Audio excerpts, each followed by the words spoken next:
स्वामीला शरणागती पत्करून या ठिकाणी नाथबाबा सांगतात माझ्या गुरुला शरणागती मी पत्करतो. गुरुवर्याच्याच कृपेने हे सर्व या ठिकाणी मी वखाणी करत आहे. परंतु असा आल्हाद आनंद प्राप्त झाला आणि कौशल्य मातेनं त्या ठिकाणी प्रभू रामचंद्राला असणारं निरांजनी ओवाळणी म्हणले त्या ठिकाणी अवक्षण केलं. यशस्वी भव म्हणून कृपाशीर्वाद दिला. ही सर्व कृती कौशल्य मातेनं करून प्रभू रामचंद्राला वनाला गमन करण्याकरता आज्ञा दिली. जे स्वस्तय रघुनंदना तेची स्वस्तय लक्ष्मणा कौशल्याने करुणी जाणार दोघे वना धाडिले दोघे वना धाडिले.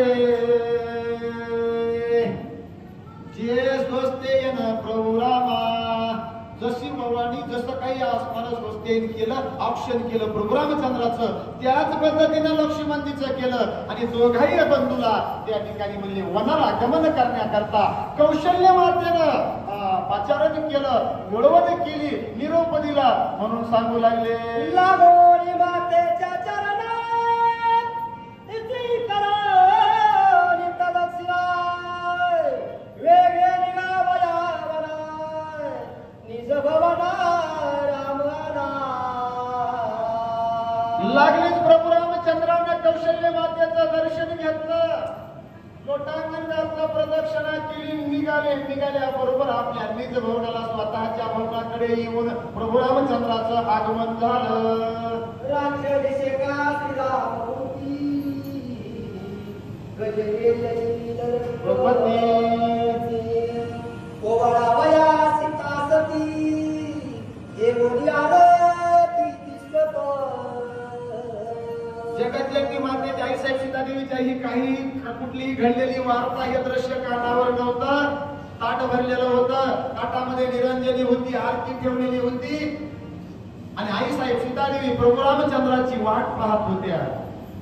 आता या ठिकाणी रामाचं आगमन होईल आणि आगमन झाल्याच्या नंतर का माझ्या पती परमेश्वराला या अयोध्येच्या राजगादी पद मिळणार आहे. रामराज्याभिषेक सोहळा होणार आहे म्हणून करता प्रतीक्षा करत होत्या वाट पाहत होत्या आणि तेवढ्या वेळामध्ये प्रभू रामचंद्राचं आगमन झालं. आगमन झाल्याच्या नंतर आई साहेब सीता देवीनं पुढे काही केलं. तावज किला रामचंद्र नाही चंद्रनाचा नाही दिजांचा जयकार नाही के गजरवाद्याचा.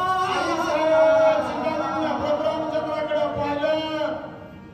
डोक्यावर छत्र नाही चामर नाही बरोबर शेवट नाही वाद्यांचा गजर नाही मंत्र उच्चार नाही आणि अशी अवस्था प्रभू रामचंद्राची आई साहेब सीता देवीनं पाहिली. एकटे झालेले आहेत आणि आल्याच्या नंतर हे दृश्य पाहिल्याच्या नंतर रामाला पाहिल्याच्या नंतर आई साहेब सीता देवी पुढे काय बोलू लागल्या. लागोलिया सीता आदरे कुशेर गुणाता राज्याभिषेक न देखू माता विलंबता का झाली. रामायण ओवीत आलं.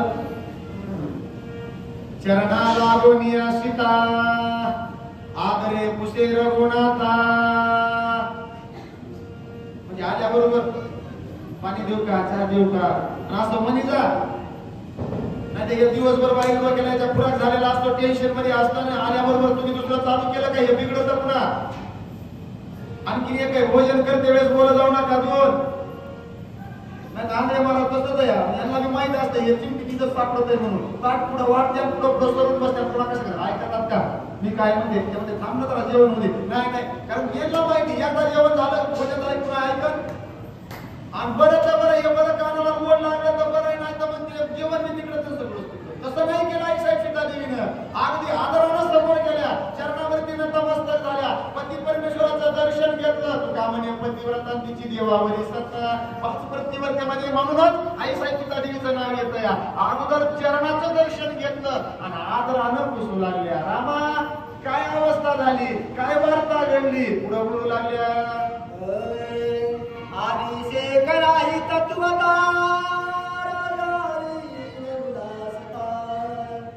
एकत से निरगुणाता हे मन कथा सांगावी